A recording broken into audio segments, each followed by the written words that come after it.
Welcome to the channel educational उन्नति।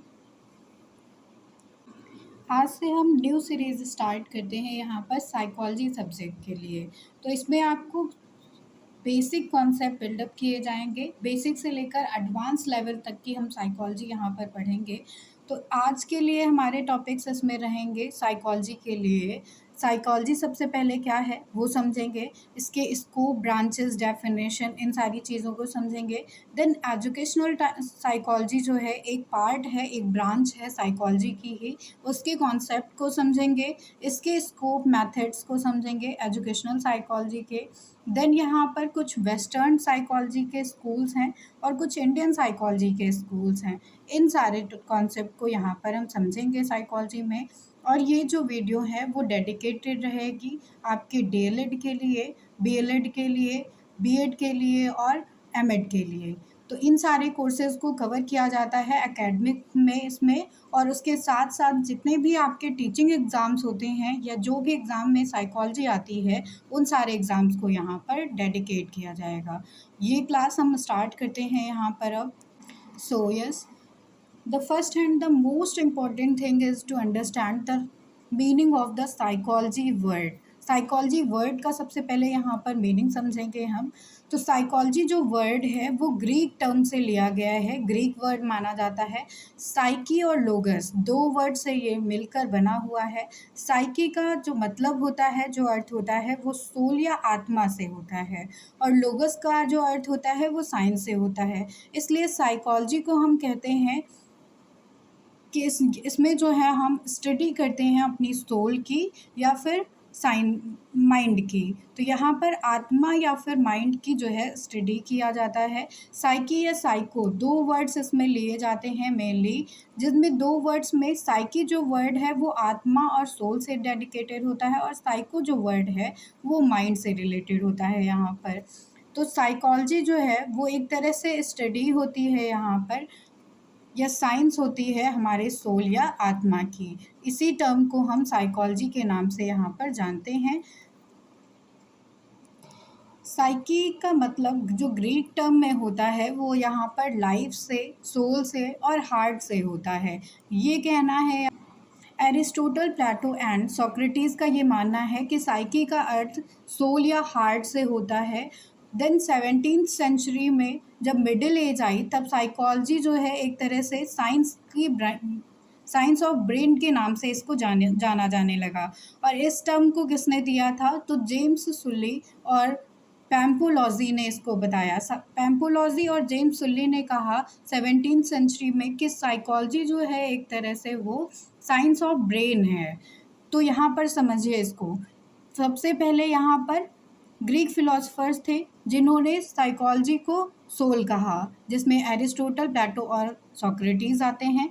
Then 17th century में यहाँ पर जेम्स सुल्ली और पैम्पोलॉजी आते हैं जिन्होंने साइंस ऑफ ब्रेन कहा साइकोलॉजी को। और इसके बाद नेक्स्ट जो आए वो विलियम वुंट आए। विलियम वुंट एक इम्पॉर्टेंट साइकोलॉजिस्ट हैं यहाँ पर, जिन्होंने साइकोलॉजी को साइंस ऑफ कॉन्शियस एक्सपीरियंसेस बताया, यानी कि जो हमारे एक्सपीरियंसेस हैं, जो हमारी चेतन अनुभव हैं, उन्हें ही हम साइकोलॉजी कहते हैं। तो इस डेफिनेशन को जो है दिया था विलियम वुंट ने। विलियम वुंट और विलियम जेम्स के बारे में यहाँ पे जानेंगे। तो दो इम्पॉर्टेंट साइकोलॉजिस्ट हैं ये। विलियम वुंट जर्मनी के थे। 1879 में इन्होंने फर्स्ट लैबोरेटरीज जो है लिप्जिंग में स्टैब्लिश की थी। तो ये इम्पॉर्टेंट क्वेश्चन हो जाता है यहाँ पर कि सबसे पहले जो है लाइब्रेरी किसने इस्टेब्लिश की थी? तो विलियम वुंट ने जर्मनी में 1879 में इस्टेब्लिश की थी, लिप्जिंग में।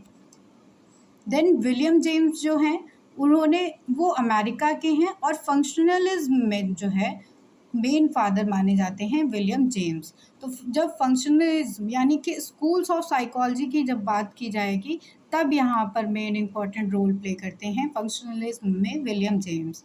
देन विलियम वुंट की बात करेंगे तो एक्सपेरिमेंटल साइकोलॉजिस्ट के फादर माने जाते हैं विलियम वुंट, और एक्सपेरिमेंटल साइकोलॉजी की लाइब्रेटरी थी जिसको इन्होंने इस्टेब्लिश किया था जर्मनी में 1879 में। ये एक इम्पॉर्टेंट क्वेश्चन यहाँ पर होता है।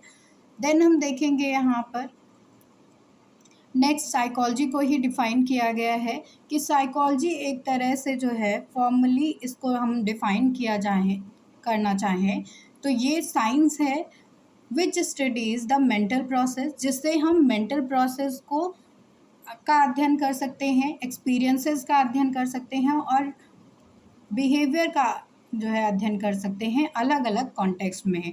तो साइकोलॉजी एक तरह से अगर हम डिफ़ाइन करना चाहें तो इसमें हम मेंटल प्रोसेस का और एक्सपीरियंसेस का और बिहेवियर का अध्ययन करते हैं, स्टडी करते हैं डिफरेंट कॉन्टेक्स्ट के लिए। देन यहाँ पर बताया गया ब्रेन माइंड, ये दो टर्म यहाँ पर बताए गए। तो इन दोनों टर्म्स को यहाँ पर समझेंगे, आप कंफ्यूज हो जाएंगे यहाँ पर ब्रेन और माइंड में। तो ब्रेन और माइंड में एक माइनर से यहाँ पर डिफरेंस होता है। ब्रेन जो है उसे हम टच कर सकते हैं, लेकिन माइंड जो होता है उसे हम टच नहीं कर सकते हैं। इसकी अपनी एक एग्जिस्टेंस होती है लेकिन इसे टच नहीं किया जा सकता है। देन मेंटल प्रोसेसेस की यहाँ पर बात की गई है। तो मेंटल प्रोसेस जो भी हमारी थिंकिंग है, जैसे भी हमारा दिमाग काम करता है, सोच पाते हैं, ब्रेनस्टॉर्मिंग कर पाते हैं, वो सारे प्रोसेसेस हमारे कॉन्शियस और अनकॉन्शियस थॉट, ये सारी चीज़ें इसी में मेंटल प्रोसेस में कवर की जाती हैं। एक्सपीरियंस कैसे होते हैं? तो एक्सपीरियंस जो है हमारे सब्जेक्टिव फॉर्म में होते हैं, सबके एक जैसे हो सकते हैं या डिफ़र भी कर सकते हैं। बिहेवियर की अगर हम बात करेंगे यहाँ पर, तो बिहेवियर दो तरह के होते हैं mainly, overt behaviour and covert behaviour, दो टाइप्स होते हैं यहाँ पर। ओवर्ट बिहेवियर के जो पर्सनालिटी होती है वो बाहरी लोगों के लिए यूज़ की जाती है जो ज़्यादा जल्दी घुल मिल जाते हैं। कोवर्ट बिहेवियर वो बिहेवियर होता है जो इंट्रोवर्ट पर्सनालिटी के लोग होते हैं, यानी कि वो खुद में ही रिजर्व नेचर के होते हैं, खुद में ही व्यस्त रहते हैं। देन स्टिमुलस क्या होता है? स्टिमुलस जो टर्म है इसमें ये सारे इंपॉर्टेंट टर्म्स हैं जो कि साइकोलॉजी में यूज़ किए जाते हैं, इसलिए आपको इनको समझना यहाँ पर ज़रूरी हो जाता है। स्टिमुलस जो वर्ड है इसका ऑब्जेक्ट कोई भी हो सकता है, इवेंट कोई भी हो सकता है, और स्टिमुलस जब होगा तो यहाँ पर रिस्पॉन्स की भी क्रिया डेफिनेटली होगी। तो ये सारी चीज़ें यहाँ पर बिहेवियरिज्म के द्वारा बताई गई हैं, जिसमें आप स्किनर को पढ़ेंगे, थॉर्नडाइक को पढ़ेंगे, जेबी वॉटसन को पढ़ेंगे। इस तरह से स्टिमुलस की बात हो गई। इस तरह से हमने जाना यहाँ पर कि साइकोलॉजी जो है वो दो वर्ड से मिलकर बनी हुई है, साइकी प्लस लोगस। ये जो है ग्रीक टर्म है। साइकी का अर्थ सोल से होता है और लोगस का अर्थ स्टडी या साइंस से होता है। ये ग्रीक टर्म होते हैं। फादर ऑफ साइकोलॉजी की बात करें यहाँ पर तो विलियम वुंड या एरिस्टोटल को कहा जाता है फादर ऑफ साइकोलॉजिस्ट, और मॉडर्न फादर ऑफ साइकोलॉजिस्ट की बात की जाए तो विलियम जेम्स होते हैं यहाँ पर। ये इंपॉर्टेंट क्वेश्चंस हैं यहाँ पर। विलियम वुंड क्यों एक जो है इम्पॉर्टेंट साइकोलॉजिस्ट माने जाते हैं? क्योंकि इन्होंने लेबोरेटरी जो है इस्टेब्लिश की थी, एक्सपेरिमेंटल लेबोरेटरी 1879 में लिप्जिंग में। द नेक्स्ट साइकोलॉजी के लिए इम्पॉर्टेंट टर्म आ जाता है कि फ़िलॉसफी जो है वो एक तरह से मदर ऑफ ऑल साइंसेस कहा जाता है इसको, क्योंकि जितने भी सब्जेक्ट हैं वो समाहित होते हैं आकर फ़िलॉसफी में ही। तो साइकोलॉजी भी एक पार्ट रह चुका है फ़िलॉसफी का। देन जो है आगे जाकर उसे एक सेपरेट जो है एंटिटी दी गई, एग्जिस्टेंस हो गई इसकी सेपरेटली। देन अब यहाँ पर हम कुछ डेफिनेशंस देखेंगे साइकोलॉजी के बारे में, जिसमें जेबी वॉटसन पहले आते हैं। जेबी वॉटसन ने डेफिनेशन दी है यहाँ पर साइकोलॉजी के बारे में, जिसमें उन्होंने बताया है कि साइकोलॉजी जो है रिलेटेड होती है हमारे बिहेवियर से। ये जो है प्योर साइंस ऑफ बिहेवियर के बारे में बात करते हैं कि साइकोलॉजी एक तरह से प्योरली साइंस है हमारे बिहेवियर का, कैसे हम बात करते हैं, कैसे उठते हैं, कैसे बैठते हैं, उसी को हम साइकोलॉजी कहते हैं। द नेक्स्ट डेफिनेशन स्किनर के द्वारा दी गई है, जिसमें उन्होंने बताया है कि साइकोलॉजी एक तरह से साइंस हो जाती है हमारे बिहेवियर और एक्सपीरियंसेस का। जो हम बिहेवियर कर रहे हैं वो तो हमारी स्टडी की ही जाएगी साइकोलॉजी में, बल्कि साथ साथ हमारे जो एक्सपीरियंसेस हैं, जो हमारे क्वालिटेटिव एक्सपीरियंसेस होते हैं, उनको भी यहाँ पर मैटर कराया जाता है, उनका भी स्टडी यहाँ पे किया जाता है। तो इस तरह से बी.एफ. स्किनर ने डिफ़ाइन किया साइकोलॉजी को। उसके बाद वुडवर्थ ने डिफ़ाइन किया, विलियम मैकडोगल ने जो है डिफ़ाइन किया है। तो विलियम मैकडोगल ने 14 यहाँ पर इंस्टेंट दिए थे, यहाँ पे मनोवृत्ति इनके द्वारा बताई गई हैं। 14 तरह की। इन्होंने डिफाइन किया कि psychology is a science of the manner and behaviour. तो मैकडूगल का कहना था कि हमारा मैनर और बिहेवियर, इन दोनों को जब हम स्टडी करते हैं तो वो एक साइकोलॉजी होता है। देन वुडवर्थ आते हैं जो कि ह्यूमन एक्टिविटीज़ को ज़्यादा इंपॉर्टेंस देते हैं। तो इनका कहना था कि एक ह्यूमन जिस इन्वायरमेंट में रहता है उसमें जैसे वो स्टडी कर एक्टिविटी करता है, उसकी स्टडी को ही हम साइकोलॉजी कहते हैं। तो ये अलग अलग तरह की डेफिनेशंस यहाँ पर थी डिफरेंट साइकोलॉजिस्ट के थ्रू।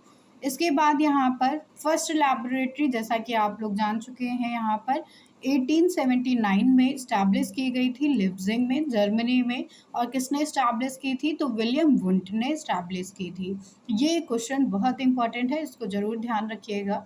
देन यहाँ पर अगर इंडिया में बात की जाएगी तो इंडिया में सबसे पहले लेबोरेटरी इस्टेब्लिश की गई थी कलकत्ता यूनिवर्सिटी में 1916 में। तो यहाँ पर ओवरऑल इंडिया में जब हम बात करेंगे तब यहाँ पर 1916 में इस्टेब्लिश की गई थी कलकत्ता यूनिवर्सिटी में। लेकिन अगर हम वर्ल्ड की बात करेंगे तो विलियम वुंट ने जर्मनी में इस्टेब्लिश की थी 1879 में। तो इस तरह से ये याद रखिएगा यहाँ पे। देन नेक्स्ट चलते हैं यहाँ पर ब्रांचेज ऑफ साइकोलॉजी के बारे में जानेंगे।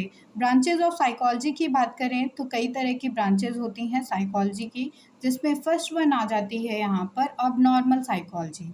अबनॉर्मल साइकोलॉजी, जैसा कि नेम से ही इंडिकेट हो रहा है कि यहाँ पर जो साइकोपैथोलॉजी है उसका अध्ययन किया जाएगा। अबनॉर्मल बिहेवियर जिन ह्यूमंस का होता है उनमें हम अध्ययन करते हैं, उसमें पूरी साइंस लगाते हैं।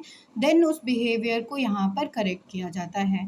तो इसमें मेंटल हेल्थ प्रोफेशनल शामिल किए जाते हैं, जिससे एक्सेस किया जाता है, डायग्नोसिस किया जाता है हेल्प को। देन उनमें जो है बेटर ट्रीटमेंट को प्रोवाइड किया जाता है।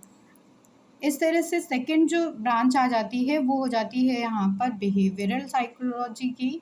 बिहेवियरल साइकोलॉजी का मतलब है कि इसमें हम स्टडी करते हैं थ्योरी ऑफ लर्निंग के बारे में। थ्योरी ऑफ लर्निंग का मतलब है कि इसमें जो बिहेवियर हमें चाहिए होता है वो कंडीशनिंग के थ्रू उस बिहेवियर में हम इंसान को डालते हैं। तो इसमें बिहेवियरिज्म आते हैं। बिहेवियरिज्म में स्किनर शामिल होते हैं, थॉर्नडाइक शामिल होते हैं, पावलो शामिल होते हैं यहाँ पर। तो इन लोगों ने कंडीशनिंग करके ही जो है बिहेवियर या लर्निंग को बढ़ावा दिया है यहाँ पर अलग अलग एक्सपेरिमेंट के थ्रू, जिससे इन्होंने बताया है कि कंडीशनिंग के थ्रू ही हम जो है किसी भी बिहेवियर को अपना सकते हैं, या फिर एक्सपेरिमेंट के थ्रू हमने इस चीज़ को प्रूव किया है। तो स्किनर ने यहाँ पर ऑपरेंट कंडीशनिंग दी है, जिसमें इन्होंने चूहे पे अपना प्रयोग किया था कंडीशनिंग करके स्टिमुलस। और ये जो बात करते हैं वो जो है रीइंफोर्समेंट की बात करते हैं कि जब कोई प्रयत्न किया जाता है तो उसके लिए आपको रीइंफोर्स किया जाता है, रीइंफोर्समेंट दिया जाता है। देन थॉर्नडाइक की बात करें तो थॉर्नडाइक ने ट्रायल एंड एरर की जो है थ्योरी दी है यहाँ पर। ट्रायल एंड एरर का जो एक्सपेरिमेंट था इनका वो उन्होंने कैट पे किया था। तो इसमें इन्होंने जो है कंडीशनिंग की थी, रिस्पॉन्स स्टिमुलस एंड रिस्पॉन्स का जो है ये पूरा कॉन्सेप्ट देते हैं यहाँ पर। पावलो की बात करते हैं तो पावलो जो है पावलो की क्लासिकल कंडीशनिंग आती है यहाँ पे। तो पावलो ने भी जो है अपना जो एक्सपेरिमेंट किया था वो क्लासिकल कंडीशनिंग के नाम से यहाँ पे जाना जाता है। डॉग पर इन्होंने एक्सपेरिमेंट किया था, ये बहुत इंपॉर्टेंट हो जाता है। इन्होंने जो एक्सपेरिमेंट किया उसमें ये कंडीशनड जो है स्टिमुलस रखते थे फूड को, देन अनकंडीशनड जो है यहाँ पर रिस्पॉन्स होता था, सलाइवा आना जो है डॉग के मुंह में। तो ये सारी चीज़ें जो है इनके एक्सपेरिमेंट में शामिल थी। और थॉर्नडाइक की जो थ्योरी है उसमें इन्होंने बताया था कनेक्शनिज्म के बारे में कि कैसे स्टिमुलस और रिस्पॉन्स का कनेक्शन इस्टेब्लिश हो जाता है। देन नेक्स्ट जो साइकोलॉजी यहाँ पर आती है वो क्लिनिकल साइकोलॉजी की ब्रांच आती है साइकोलॉजी में। क्लिनिकल साइकोलॉजी की ब्रांच जो है वो कंसर्न्ड होती है assessment and treatment of the mental illness से। किसी भी तरह की मेंटल प्रॉब्लम जब होती है ह्यूमन को, या अबनॉर्मल बिहेवियर होता है उसका, या किसी तरह का डिसऑर्डर होता है, तब क्लिनिकल साइकोलॉजी का यूज़ किया जाता है उसको एसेस करने में और उसका ट्रीटमेंट करने में। तो इस तरह से नेक्स्ट जो ब्रांच आती है वो हो जाती है कॉग्निटिव साइकोलॉजी की।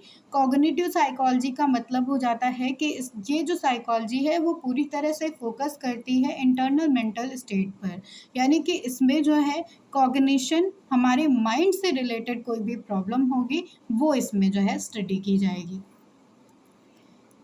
हमारी थिंकिंग से रिलेटेड कोई प्रॉब्लम होगी वो स्टडी की जाएगी। देन यहाँ पर नेक्स्ट ब्रांच जो आती है वो काउंसलिंग साइकोलॉजी होती है। काउंसलिंग साइकोलॉजी का मतलब आप लोग समझ पा रहे होंगे कि इसमें इंटरपर्सनल रिलेशनशिप को बिल्डअप किया जाता है यहाँ पर, और इसमें किसी भी तरह की प्रॉब्लम होती है एक इंडिविजुअल को तो उससे जो है सॉल्व किया जाता है यहाँ पर काउंसलर के थ्रू। पर्सनलाइज्ड उसमें जो है काउंसलिंग की जाती है उस काउंसलिंग की। यहाँ पर किसी भी तरह की प्रॉब्लम हो सकती है ह्यूमन बीइंग को, सोशल, इमोशनल, हेल्थ से रिलेटेड, या फिर हेल्थ, वर्क, फैमिली, मैरिज, किसी भी तरह की प्रॉब्लम हो तो वो जो पर्सन होगा जिसको ये प्रॉब्लम है वो काउंसलर के पास जाता है। देन काउंसलर उससे फ्रैंकली होकर सारी चीज़ों को पूछता है, क्या दिक्कत है, क्या समस्या आ रही है, देन उसे डायग्नोसिस करता है और उसके बाद उसी के अकॉर्डिंग जो है उसे ट्रीटमेंट प्रोवाइड करता है, ताकि वो जो काउंसलिंग है वो उस प्रोसेस से निकल सके, उस प्रॉब्लम से निकल सके। तो यहाँ पर काउंसलिंग साइकोलॉजी का ये मतलब हो जाता है। देन एजुकेशनल साइकोलॉजी यहाँ पर आती है। एजुकेशनल साइकोलॉजी जैसा कि नाम से आप देख रहे हैं, ये साइकोलॉजी कंसर्न करती है अपने आप को स्कूल से, टीचिंग साइकोलॉजी से, टीचिंग मेथड्स क्या यूज़ किए जा रहे हैं, टीचिंग की स्ट्रेटजीज़ क्या हैं, कैसे हम इम्प्रूवमेंट कर सकते हैं और अपनी टीचिंग में एजुकेशनल इश्यूज़ क्या हैं या स्टूडेंट का कंसर्न क्या है। तो ये सारे पर्सपेक्टिव को इसमें कवर किया जाता है एजुकेशनल साइकोलॉजी में। इसी चीज़ को यहाँ पर हम चार्ट के फॉर्म में देखेंगे। स्कोप ऑफ साइकोलॉजी की अगर हम बात करते हैं तो स्कोप में इसके दो तरह के पार्ट्स हो जाते हैं। पहला है operations and application of psychology के बेसिस पर, दूसरा इसकी ब्रांच के बेसिस पर। तो ऑपरेशंस एंड एप्लीकेशन की बात करें साइकोलॉजी में तो ह्यूमन ग्रोथ एंड डेवलपमेंट में इसका यूज़ किया जा रहा है, लर्निंग में यूज़ किया जाता है, मेजरमेंट एंड इवैल्यूएशन करने के लिए यूज़ किया जाता है इसका साइकोलॉजी का। देन पर्सनालिटी एंड एडजस्टमेंट के लिए भी हम साइकोलॉजी का यूज़ करते हैं। और उसके बाद यहाँ पे आ जाता है कि गाइडेंस एंड काउंसलिंग के लिए भी साइकोलॉजी का यूज़ किया जाता है। अगर हम ब्रांचेस ऑफ साइकोलॉजी की बात करें तो जैसा कि अभी हमने पढ़ा है, एजुकेशनल या स्कूल साइकोलॉजी होती है, इसमें साइकोलॉजी का यूज़ किया जाता है। क्लिनिकल एंड काउंसलिंग साइकोलॉजी होती है जिसमें साइकोलॉजी जो है हेल्पफुल रहती है। ऑर्गेनाइजेशनल एंड इंडस्ट्रियल साइकोलॉजी होती है जिसमें इंडस्ट्री से रिलेटेड या ऑर्गेनाइजेशन से रिलेटेड कोई भी इशू होता है उसे सॉल्व किया जाता है। Cognitive psychology next, biological psychology, then developmental psychology, social psychology, cross cultural psychology या कल्चरल साइकोलॉजी और इन्वायरमेंटल साइकोलॉजी। तो ये अपने नाम से ही बताते हैं कि इसमें किस चीज़ का स्टडी किया जाता है। जैसे इन्वायरमेंटल साइकोलॉजी है तो इन्वायरमेंट से रिलेटेड जितने भी इश्यूज होंगे उसे रिजॉल्व किया जाएगा। कल्चरल या क्रॉस कल्चरल साइकोलॉजी है तो जितने भी कल्चर्स हैं, जितने भी रिलेशन है, उनसे रिलेटेड यहाँ पर इश्यूज को रिजॉल्व किया जाता है। Next term is about educational psychology. Educational psychology नाम से ही आप जानते हैं कि ये एक ब्रांच होती है साइकोलॉजी की। इसके फादर की बात करें एजुकेशनल साइकोलॉजी के तो E.L. थॉर्नडाइक, जो कनेक्शनिज्म देते हैं या ट्रायल एंड एरर की थ्योरी इन्होंने दी है, वही इसके फादर हो जाते हैं यहाँ पर एजुकेशनल साइकोलॉजी के। एजुकेशनल साइकोलॉजी की बात करें तो साइकोलॉजी के मेथड्स, टेक्निक्स और वेज और मीन्स का यूज़ क्लासरूम में करना या बच्चों के ऊपर करना और उसके बिहेवियर में क्या चेंजेस हो रहे हैं, उसे क्या सिखाया जा रहा है, इसलिए हम एजुकेशनल साइकोलॉजी को पढ़ते हैं। एजुकेशनल साइकोलॉजी का मेन यूज़ एजुकेशन के लिए ही किया जाता है। यहाँ पर एजुकेशन की टेक्निक्स के लिए, एजुकेशन के मेथड्स के लिए, स्ट्रेटजी के लिए, स्कूल रिलेटेड इश्यूज़ के लिए, स्टूडेंट के कंसर्न के लिए, तो इस तरह से एजुकेशनल साइकोलॉजी का यूज़ किया जाता है। जेम्स ड्रावर ने एक डेफिनेशन दी है यहाँ पर एजुकेशनल साइकोलॉजी के बारे में, जिसमें इन्होंने बताया है कि बिहेवियरल साइकोलॉजी की वह शाखा होती है यह जो कि शिक्षा में साइकोलॉजिकल न्यू एक्सपेरिमेंट या न्यू रिसर्चेस या प्रॉब्लम्स को कैसे डील किया जाता है, इन सारे प्रॉब्लम्स के लिए सॉल्यूशन प्रोवाइड करती है। तो यहाँ पर नए एक्सपेरिमेंट्स जो है किए जाते हैं उस प्रॉब्लम से रिलेटेड, न्यू रिसर्च की जाती है उस प्रॉब्लम से रिलेटेड, देन उसका जो है सॉल्यूशन यहाँ पे दिया जाता है एजुकेशनल साइकोलॉजी के द्वारा। एजुकेशनल साइकोलॉजी यहाँ पर समझेंगे, इन डेप्थ यहाँ पर बताया गया है कि एजुकेशनल साइकोलॉजी जो है वो उसका मेन फोकस रहता है एजुकेशन पर, या फिर किसी भी तरह के ड्रास्टिक चेंज जो आ रहे हैं उसको लाने के लिए, टीचिंग और लर्निंग के प्रोसेस को इन्हांस करने के लिए। इसका जो मेन आइडिया है एजुकेशनल साइकोलॉजी का, वो डिपेंड करता है कि लर्निंग को कैसे हम एक्टिव करें और कैसे कंस्ट्रक्टिव फॉर्म में करें कि बच्चा अपने जो है हाई पोटेंशियल को अचीव कर सके। यहाँ पर इस तरह से जो है एजुकेशनल साइकोलॉजी का कॉन्सेप्ट लाया गया। एजुकेशनल साइकोलॉजी मेनली जो है डील करती है चाइल्ड सेंटर्ड एजुकेशन से। इसमें जो भी मेथड रखेंगे हम टीचिंग का, वो चाइल्ड के अकॉर्डिंग रखेंगे, उसकी नीड के अकॉर्डिंग, उसके इंटरेस्ट के अकॉर्डिंग रखेंगे, और इसमें जो भी करिकुलम को फॉलो किया जाता है वो स्टूडेंट के अकॉर्डिंग ही रहता है। तो इस तरह से मेनली साइकोलॉजिकल अप्रोच रहती है, इसमें principles, theories and developing curriculum को यूज़ किया जाता है। देन डेफिनेशन यहाँ पर बात करें तो एजुकेशन एंड साइकोलॉजी दो तरह से ये बना हुआ है। यहाँ पर educational psychology term, educational psychology mainly deal करता है कि कैसे हम प्रॉब्लम्स से डील आउट करते हैं एजुकेशनल के फील्ड से, और कैसे उन प्रॉब्लम्स का सॉल्यूशन गेन करते हैं। देन यहाँ पर चार्ल्स सी स्किनर के द्वारा यहाँ पे डेफिनेशन दी गई है, जिन्होंने ऑपरेंट कंडीशनिंग की यहाँ पर थ्योरी दी है। उन्होंने बताया है, स्किनर ने, इसमें कि एजुकेशनल साइकोलॉजी डील करती है उन प्रॉब्लम से जो कि हमारे बिहेवियर में आती हैं एजुकेशन की सिचुएशन में।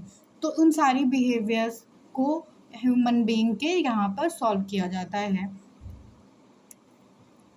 Then educational psychology is concerned with the condition that affect learning. फिर यहाँ पर क्रो एंड क्रो ने एक डेफिनेशन दी है एजुकेशनल साइकोलॉजी के बारे में, जिसमें इन्होंने बताया है कि इसमें उन सारी प्रॉब्लम्स को डील किया जाता है जो कि हमारी लर्निंग को अफेक्ट करती हैं। तो उसी सारी प्रॉब्लम को डील करने के लिए एजुकेशनल साइकोलॉजी को लाया गया। नेक्स्ट यहाँ पर चलेंगे nature and characteristics of educational psychology के बारे में। तो ये रिलेटेड साइंस होती है एक तरह से एजुकेशनल साइकोलॉजी, क्योंकि कोई भी प्रॉब्लम अगर हमें आती है तो हम उसको जो है ऑब्जेक्टिव मेथड से भी सॉल्व करते हैं, उसके लिए डेटा कलेक्ट करते हैं, देन उसको वेरीफाई करके तब उसका सॉल्यूशन प्रोवाइड करते हैं। तो इसमें साइंटिफिक मेथड्स का भी यूज़ किया जाता है। और उसके साथ साथ एजुकेशनल साइकोलॉजी एक नेचुरल साइंस भी होती है, क्योंकि इसमें जो भी हम डेटा कलेक्ट करते हैं, जिस भी कंक्लूज़न पे जाते हैं, वो एक जो है नेचुरल मेथड होता है। उस मेथड को सॉल्व कर के थ्रू ही हम जो है प्रॉब्लम को सॉल्व करते हैं। इसके बाद सोशल साइंस भी बताया गया एजुकेशनल साइकोलॉजी को। तो क्यों सोशल साइंस बताया गया है इसे जो है, क्योंकि ये जो साइकोलॉजी है वो ह्यूमन बिहेवियर से रिलेटेड है यहाँ पर। तो ह्यूमन इसमें कनेक्ट होते हैं, इसलिए ये एक सोशल साइंस का भी पार्ट हो जाता है। इसमें जो है किसी भी तरह की प्रॉब्लम होती है तो वो सोसाइटी में रहकर ही हम सॉल्व करते हैं। पॉजिटिव साइंस भी कहा गया एजुकेशनल साइकोलॉजी को, क्योंकि ये डील करती है फैक्ट्स से, और उसके बाद उसके लिए जो है हम सॉल्यूशन प्रोवाइड करते हैं। तो पूरी तरह से ये पॉजिटिव साइंस कही जाती है, क्योंकि ये लॉजिक्स और एथिक्स पर बेस्ड होती है। देन इसे अप्लाइड साइंस भी कहा गया। अप्लाइड साइंस इसलिए कहा गया क्योंकि इसके जो प्रिंसिपल्स हैं वो एजुकेशन के फील्ड में भी यूज़ किए जाते हैं। नेक्स्ट यहाँ पर स्कोप देखेंगे तो एजुकेशनल साइकोलॉजी का स्कोप बहुत वास्ट हो जाता है। यहाँ पर एजुकेशनल साइकोलॉजी में लर्नर्स को भी कवर किया जाता है। यहाँ पर तो लर्नर्स कैसे जो है हाई अचीवमेंट कर सकते हैं, उन सारे मेथड्स और टेक्निक्स से उन्हें इंट्रोड्यूस कराया जाता है। द नेक्स्ट स्कोप हो जाता है एजुकेशनल साइकोलॉजी का कि लर्निंग एक्सपीरियंसेस को जो है डिज़ायरेबल गोल्स तक पहुँचाया जाता है इसके थ्रू, एजुकेशनल साइकोलॉजी के थ्रू। लर्निंग प्रोसेस को बेटर बनाया जाता है इसमें principles and theories of learning को देकर। देन यहाँ पर एजुकेशनल साइकोलॉजी का स्कोप देखें तो लर्निंग सिचुएशंस को बेटर किया जाता है, उनको जो है सिंपलेस्ट वे में प्रेजेंट किया जाता है लर्नर के सामने। टीचिंग लर्निंग प्रोसेस को यहाँ पर बेटर बनाया जाता है। अलग अलग तरह के ग्रुप्स होते हैं, टेक्निक्स, एड्स का यूज़ किया जाता है यहाँ पर टीचिंग के लिए। देन टीचर्स की बात करें तो ये भी इसके स्कोप में आ जाएंगे, क्योंकि यहाँ पर टीचर्स का जो रोल होता है और उसकी क्या इम्पोर्टेंस है जो है चिल्ड्रन की लाइफ में, उसकी एजुकेशन के प्रोसेस में, उन सारी चीज़ों से अवेयर कराया जाता है यहाँ पर। Then methods and strategies provide की जाती हैं एक टीचर को कि कैसे वो अपने बच्चों को इंगेज रख सकता है अपनी टीचिंग में। चाइल्ड डेवलपमेंट के लिए ये हेल्पफुल रहती है यहाँ पर, क्योंकि स्टूडेंट का जो मेंटल डेवलपमेंट हो रहा है वो उसकी इन्फेंसी से लेकर एडोलसेंस एज तक होता है। तो इसमें जो डेवलपमेंटल स्टेज हैं वो बताई गई हैं, और कैसे हम इन डेवलपमेंटल स्टेज में और ज़्यादा जो है बच्चे को ग्रो करा सकते हैं, वो सारे मेथड्स बताए गए हैं यहाँ पर।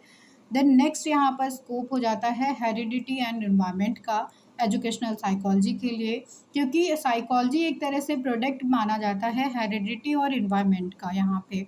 देन नेक्स्ट है यहाँ पर 8 नंबर पर स्कोप इंडिविजुअल डिफरेंसेस का। इंडिविजुअल डिफरेंसेस का मतलब यहाँ पर ये बताया गया है कि हर एक चाइल्ड स्पेशल है और वो एक दूसरे से अलग हैं, इसलिए यहाँ पर इंडिविजुअल डिफरेंसेस को इम्पोर्टेंस दी जाती है, और हर बच्चे के अकॉर्डिंग ही यहाँ पर उसकी नीड के अकॉर्डिंग, इंटरेस्ट के अकॉर्डिंग एजुकेशन को प्रोवाइड किया जाता है। गाइडेंस एंड काउंसलिंग के लिए भी एजुकेशनल साइकोलॉजी बहुत बेनिफिशियल रहती है यहाँ पे। नेक्स्ट जो टर्म आता है इसमें अब वो हो जाता है साइकोलॉजी और एजुकेशनल साइकोलॉजी में क्या डिफरेंस है। एजुकेशनल साइकोलॉजी और साइकोलॉजी में क्या डिफरेंस है, तो आप जान रहे हैं कि साइकोलॉजी एक वास्ट टर्म है। साइकोलॉजी का मतलब हो जाता है कि ये साइंस ऑफ माइंड या मेंटल प्रोसेस होता है। एजुकेशनल साइकोलॉजी जो है वो उसमें हम स्टडी करते हैं एजुकेशनल फील्ड से रिलेटेड प्रॉब्लम को। देन नेचर की बात करें तो ये पॉजिटिव नेचर का होता है साइकोलॉजी यहाँ पर, क्योंकि यहाँ पर साइंस ऑफ बिहेवियर की बात की जाती है। लेकिन अगर एजुकेशनल साइकोलॉजी की बात करें तो ये एक अप्लाइड साइंस है यहाँ पर, और ये साइकोलॉजी की ही एक ब्रांच है। देन पर्पज़ की बात करें तो साइकोलॉजी की जो पर्पज़ होता है वो आइडेंटिफाई करना होता है पोटेंशियलिटीज़ का, एबिलिटीज़ का और टैलेंट को। तो यहाँ पर साइकोलॉजी के थ्रू ही हम आइडेंटिफाई कर सकते हैं एक पर्सन में क्या पोटेंशियलिटीज़ हैं, क्या उसका टैलेंट है, क्या उसकी जो है एबिलिटीज़ हैं।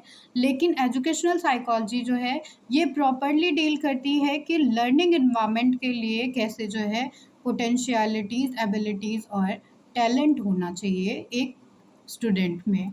देन स्कोप की बात करें तो कॉम्प्रिहेंसिव होता है साइकोलॉजी का जो है स्कोप, लेकिन एजुकेशनल साइकोलॉजी का जो स्कोप होगा वो स्पेसिफिक और लिमिटेड रहेगा यहाँ पर, क्योंकि ये एक ब्रांच है यहाँ पर साइकोलॉजी की ही। डिपेंडेंस की बात करें तो साइकोलॉजी जो टर्म है वो इंडिपेंडेंट डिसिप्लिन का है, लेकिन जो एजुकेशनल साइकोलॉजी है वो एक तरह से ब्रांच है यहाँ पर साइकोलॉजी की।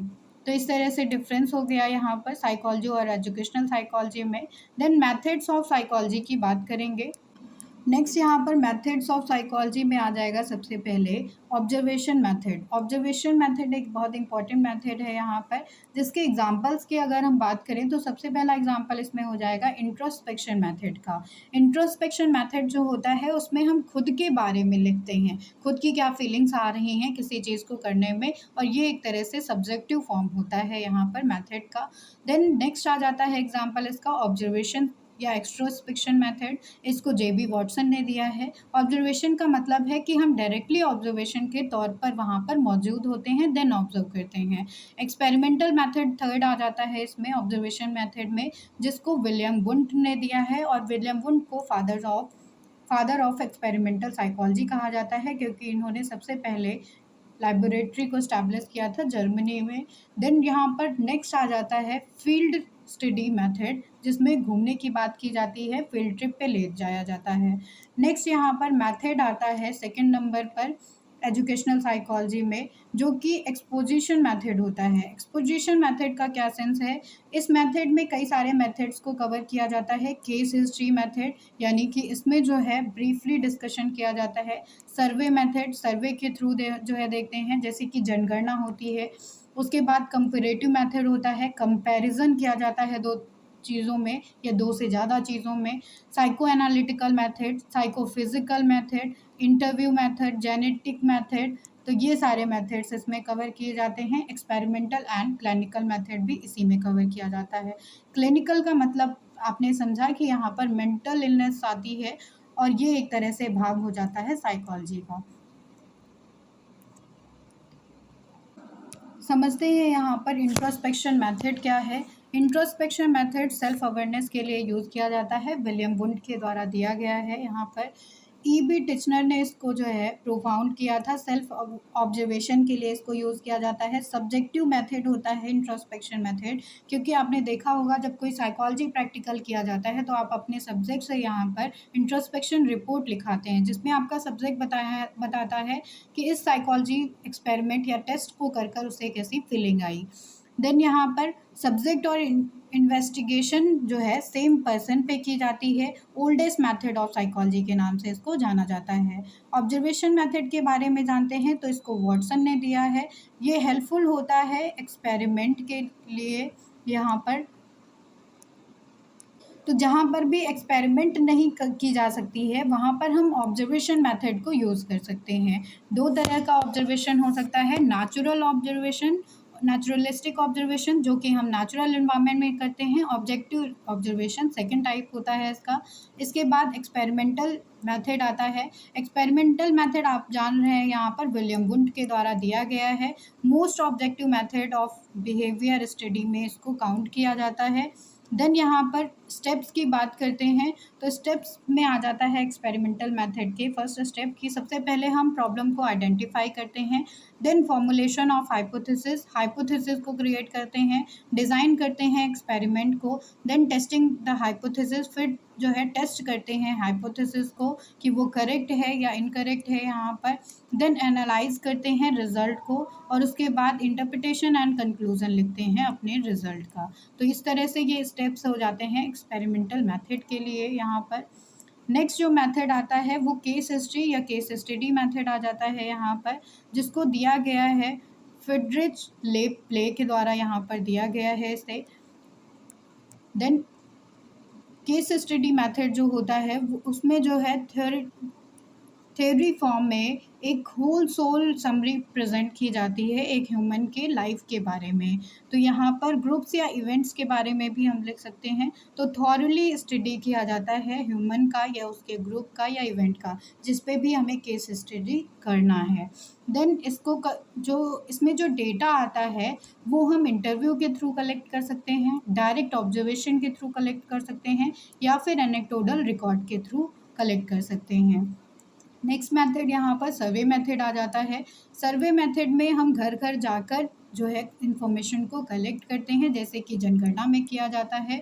और इसमें एक क्वेश्चनेयर या फिर फिक्स जो है चेकलिस्ट, रेटिंग स्केल या फिर इन्वेंट्री हो सकती है जिसके थ्रू हमें इंफॉर्मेशन को कलेक्ट करना है। तो एक लार्ज पॉपुलेशन के लिए हम सैम्पल के तौर पर इसमें इंफॉर्मेशन को कलेक्ट करते हैं। डेवलपमेंटल मेथड में 2 तरह के मेथड्स आते हैं, क्रॉस सेक्शनल मेथड और लॉन्गिट्यूडनल स्टडी मेथड आता है। क्रॉस सेक्शनल मेथड का मतलब होता है कि यहाँ पर डिफरेंट इंडिविजुअल्स को एक ग्रुप में रखकर तब हम उसमें जो है स्टडी करते हैं। और लॉन्गिट्यूडनल जो मेथड होता है उसमें एक ही व्यक्ति को अलग अलग टाइम पर हम स्टडी करते हैं। जैसे एक बच्चे को हम स्टडी किए कि उसके 10th में कितने मार्क्स आए, देन 12th में कितने मार्क्स आए, उसके बाद ग्रेजुएशन में उसने कितना अटेंड किया। तो ये लॉन्गिट्यूडनल स्टडी में आएगा कि एक ही स्टूडेंट पर हम अलग अलग टाइम पर स्टडी कर रहे हैं। नेक्स्ट जो मेथड आता है वो क्लिनिकल मेथड आता है। क्लिनिकल मेथड को लिटनर विटमर ने दिया है यहाँ पर। इसमें मानसिक बीमारी या फिर अब नॉर्मल बिहेवियर या मनोरोग की समस्याएं इंक्लूड की जाती हैं, उस पर स्टडी किया जाता है। देन इन्हीं सारे मेथड्स को यहाँ पर ब्रीफली डिस्क्राइब किया गया है। मेथड्स ऑफ एजुकेशनल साइकोलॉजी, जैसा कि आपको यहाँ पे बताया गया, introspection method, observation method, interview method, experimental method, then differential method, clinical method और केस स्टडी मेथड। तो इन सारे मेथड्स को मैंने आपको यहाँ पर बताया है शॉर्ट फॉर्म में और विद डीप नॉलेज। तो इन सारे नोट्स को आप पढ़कर यहाँ पर देख सकते हैं कि वही सारी चीज़ें यहाँ पर भी बताई गई हैं इन सारे मेथड्स के बारे में। टाइप्स ऑफ ऑब्जर्वेशन, जैसा कि मैंने बताया यहाँ पर नेचुरलिस्टिक ऑब्जर्वेशन, कंट्रोल्ड ऑब्जर्वेशन होता है, पार्टिसिपेंट ऑब्जर्वेशन या नॉन पार्टिसिपेंट ऑब्जर्वेशन हो सकता है। नेचुरलिस्टिक एक नेचुरल इन्वायरमेंट में, नेचुरल सेटिंग में किया जाएगा। कंट्रोल्ड, इसमें पूरी तरह से कंट्रोल होगा जो है एक्सपेरिमेंटर का। देन पार्टिसिपेंट ऑब्जर्वेशन का मतलब हो जाता है कि इसमें डायरेक्ट ऑब्जर्वेशन किया जाएगा, जो ऑब्जर्वर होगा वो इसमें पार्टिसिपेट करेगा। नॉन पार्टिसिपेंट ऑब्जर्वर का मतलब है कि इसमें जो ऑब्जर्वर है वो पार्टिसिपेट नहीं करता है, तब जाके अपनी इंफॉर्मेशन को कलेक्ट करेगा। तो ये जो ऑब्जर्वेशन होगी वो डिस्टेंस के तौर पर की जाती है।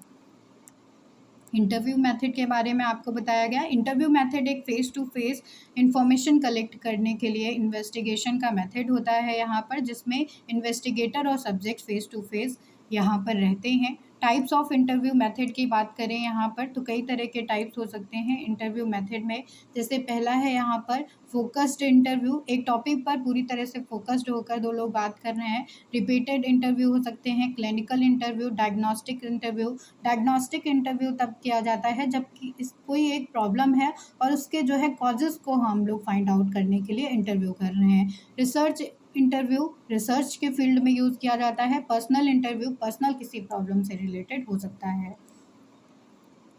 एक्सपेरिमेंटल मेथड यहाँ पर है, जिसमें थॉर्नडाइक, पावलोव और स्किनर जो है बात करते हैं अपने एक्सपेरिमेंट के बारे में, और उसी में जो है एक्सपेरिमेंटल मेथड को दिया गया है। ये ग्रुप में भी हो सकता है और इंडिविजुअल बेसिस पे भी हो सकता है। यहाँ पर इसमें जो वेरिएबल्स होते हैं एक्सपेरिमेंटल मेथड में, वो डिपेंडेंट और इंडिपेंडेंट वेरिएबल होते हैं, और एक अदर वेरिएबल होता है रिलेवेंट वेरिएबल या एक्स्ट्रानियस वेरिएबल।